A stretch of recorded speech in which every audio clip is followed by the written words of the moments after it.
Is ISO ultimate really an advantage?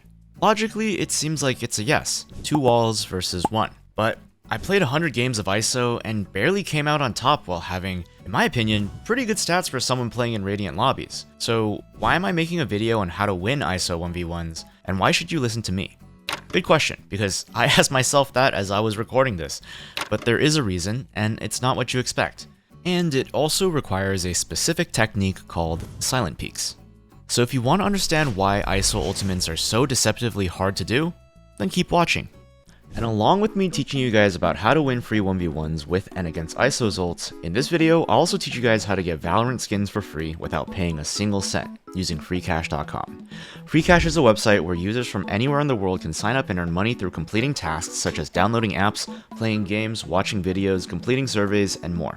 Over 20,000 people earn money on Freecash every day, and Freecash has paid out over 30 million to its users. So feel free to check out Freecash with the link in the description if you haven't already. Now all you have to do is sign up and select an offer, for example this one for Honkai Star Rail. Now I can't do this offer myself because I actually already play a lot of Honkai Star Rail, but if I had known about this offer before, I would have been able to earn 10 bucks by downloading the game and playing to rank 10 in 5 days, which I definitely did. So I would have been playing a game I knew I wanted to play while also making some money in the process. Not only is this a good way to score some money on the side while playing games, you can also compete with other people for prizes on their daily and monthly leaderboards if you want to take this seriously. So whether you want to casually earn some money on the side or gun it for the prizes, it all starts by signing up for Freecash and getting started. With that being said, thank you Freecash for sponsoring this video. It all starts with understanding the perspective of the person going against ISO. So 2 walls versus 1. You get spawned into the gulag and you're shaking in your boots. But what can you do? Fate has put you in this situation and now you're forced to fight back. What's your move? So realistically, you have 3 options. Swing either side, push through the wall, or stay still and wait. Staying still isn't quite a good idea because the enemy ISO will likely know if he peeks and doesn't see you. Pushing through the wall could be a cool trick to try, but tends to be a pretty big gamble that requires very specific conditions that you likely don't know yet. Of course, I'll explain why once we get to that part. So swinging either side seems to be the only decent option for you, but swinging into walls is quite scary, right? He can be holding from anywhere. Doesn't this give ISO a huge advantage? Well, this is where things get a little interesting, because the ISO can't. That's right, he can only be holding you from this area. So basically that means if you're swinging either side, you already know where to aim. Now I'm not an expert and I don't know the full answer to the whole topic on Peeker's advantage, but there's a whole lot of people who have tried to conclusively test it out, and it seems like Peeker's advantage is, and always will be, a problem in online FPS games. And if Peeker's advantage is a thing, then that also means that in this situation, ISO is actually at a disadvantage. So if you swing either side, you have an absolute advantage versus this ISO. And as crazy as it sounds, it's because ISO has 2 walls. When ISO spawns in the center, he physically cannot reach the far side of either of the 2 walls before the enemy swings from their wall. So the only option ISO has, if he wants to hold for the enemy peeking, is to hold one side of the wall from the inside. So clearly, if you're at a disadvantage if you hold one side of the walls, then it's probably best to not hold it, right? But if the ISO player doesn't know, then he's just setting himself up for failure. And this is the reason why I'm making this video. The person 1v1ing ISO, by just reacting normally to the situation, unintentionally gains an advantage against the ISO, while the ISO who should have the advantage actually has a disadvantage, unless he knows how to play it. So the first step is to not fall for the trap of holding an angle and instead moving to one of the walls. I mean, not like you have much of a choice, right? But what makes this a good choice? Well, first of all, it adds randomness for the enemy. The opponent has to gamble on which side you move to because they can't see you in time if you immediately move. This is definitely good for the ISO player because it conceals his position. Adding randomness to a situation for the enemy is a good thing, especially if it doesn't affect you negatively. But here's a major issue that most people don't know, and I personally didn't know until recently, and I mean as I was recording this. This is actually a revision that I added in because of this discovery, and also a reason why I struggled to win 1v1s in the start of my challenge in hindsight. Even if you swing to a wall as fast as you can as ISO, the enemy can actually see you before you disappear. That is, unless you pull out your knife. So in order to even get past this step without unknowingly giving away your position, you have to have your knife out at the start of the 1v1. Crazy, huh? So for simplicity, let's consider the person being ulted by the ISO Cypher. What should the Cypher do? Keep in mind that Cypher has likely already swung to one side, which means his decision is based on where he can move from there. Moving back isn't really a good option, and staying still could work, but doesn't seem to change his situation. But what if he keeps swinging in the same direction? So this is actually interesting, because despite it seeming dumb and one-dimensional, it's actually the best move. Let's break down why. When you spawn into the arena, you're directly facing ISO and his two walls. This means that depending on whichever side he swings, you have to deal with a much bigger adjustment, and that makes it harder for you to win your fight. However, if you were to be in a position on the side of the arena, notice how the angles where the ISO can swing from become relatively smaller. Essentially, the more the enemy swings one side, the easier the fight for him becomes, which means as the Cypher, your goal is to minimize the angles by swinging wider on either side. Once again, the normal and simple reaction from the person being ulted is the optimal play that kind of removes the advantage ISO has. So as ISO, what can you even do?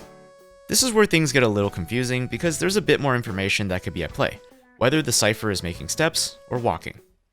If the Cypher walks, then his position is still completely unknown, which also means that as the ISO, you can't know which side he's on. So in this situation, you're working with just as little information as him. However, you can't really just stay still either. In fact, staying still can actually be the biggest mistake you can make at this point. Like we just mentioned, if the Cypher keeps moving towards one side of the arena, when the walls drop, it's actually easier for him to shoot you. Meanwhile, you're actually at a much bigger disadvantage without information, because he can be on either side, which means if you pick the wrong side when the wall falls down, you're 100% screwed. This is another point at which ISO players might unintentionally put themselves at a disadvantage. Instead of staying still, the ISO player needs information in order to increase his chances of capitalizing on his position.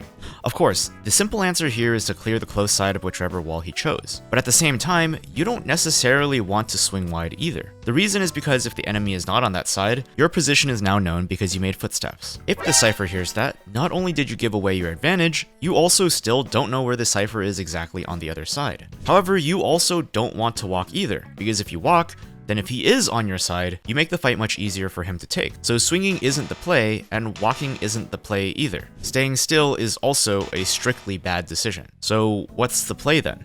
This is where watching my peeking guide is probably helpful, because it covers a topic I called silent peeks.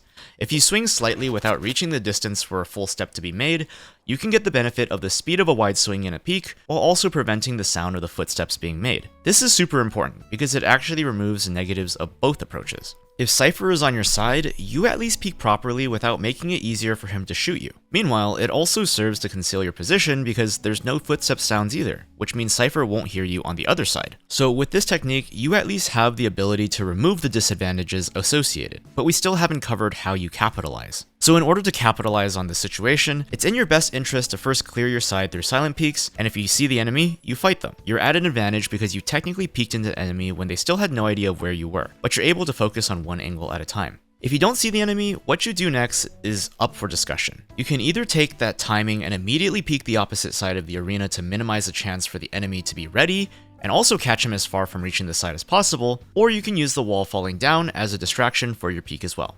What I mean by that is, as the wall falls down, you also swing a side. This makes it harder for the enemy because he will be partially distracted by the animation of the wall falling down. At this point, it's still an aim duel, but the advantage that you create could give you a much better chance of winning, mostly because it's harder for the enemy to adjust and hit their shot. Now to consider the other situation where the enemy does make a noise, the same applies, but another option opens up as well, which is to wide swing or peek as soon as you hear him take a step. The reasoning for this is because if you swing immediately, you know where the enemy is without giving him any chance to move elsewhere. At the same time, you also likely catch him as he's wide swinging, which makes it harder for him to react and fight. So now that we know the optimal way to take the 1v1 as an ISO, it's also a good idea to think back to the beginning of the video when I said that pushing through the wall needs specific conditions. Although it's a gamble, it's also technically good against the ISO, because his first action should be to move to one of the walls. In that process, ISO doesn't have information, which means you can gamble by pushing forward towards him directly, and that can create an advantage for you if you manage to reach one of the walls without being seen. However, it's generally not the right play, and that also means a large part of it is still tied to mind games, because if the ISO is holding for you when you push through, he kind of has an advantage. But of course, it's less likely that he'll do that because a smart ISO player realizes it's generally disadvantageous. With that being said, this is how you give yourself the best chance of winning an ISO 1v1 for both parties. While the ISO is technically at an advantage, your goal as the player against him is to punish him for his mistakes, which is very likely to happen, especially since playing it perfectly requires a lot of technical skill. The final thing I do want to point out for any ISO players out there is that winning the ISO ults isn't your ultimate goal a lot of times. In some cases, winning the 1v1 matters, but in a lot of cases, when you use the ultimate properly, you're guaranteed at least a trade while also gaining a lot of potential benefits like removing a sentinel setup or revealing the enemy's position. So even though I'm teaching you how to win the 1v1, it still requires an understanding of when you should be using it to get the most value. Winning an ISO 1v1 is actually very hard to do without understanding what's at play, and this is actually the case for all types of 1v1s or situations in game. But something we definitely mentioned is understanding how to peek silently, and if you want to learn how to do that, I've got you covered, so click on this video here. Do it.